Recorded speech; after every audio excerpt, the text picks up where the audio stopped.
Ano kaya matulog din ako. Para mamayang gabi. Abutin ko na naman ang gabi. Andiyan pala kayo. Hindi nyo sinasabi. Kanina pa ba kayo nanonood? Kanina nyo pa ba ako tinitignan? Hoy, alam nyo ba?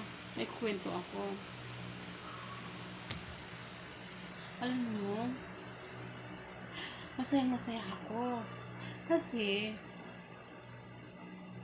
nagkaroon ako ng pag-asa na dati, feeling ko parang wala ng pag-asa. Pero ngayon, alam yung guys, sabi ko nga, habang ako'y nabubuhay, may pag-asa pa. Pero ito na ngayon, ang isang napakalaking pag-asa na magiging matagumpay ang iyong buhay. Kailangan mo lang maging bilib sa iyong sarili. Bilib ka. Trust ba? Trust.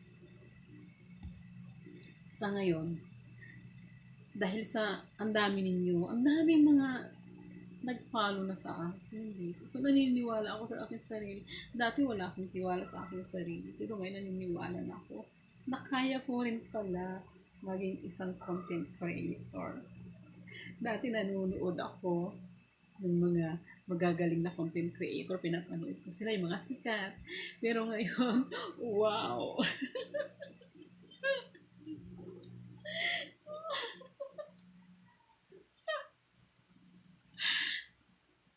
Ako na.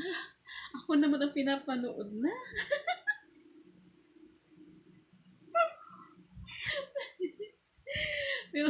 pero ang daming ang daming huwag mo nang pansinin mga ibang mga exotic. Huwag mo nang pansinin. Huwag mo sila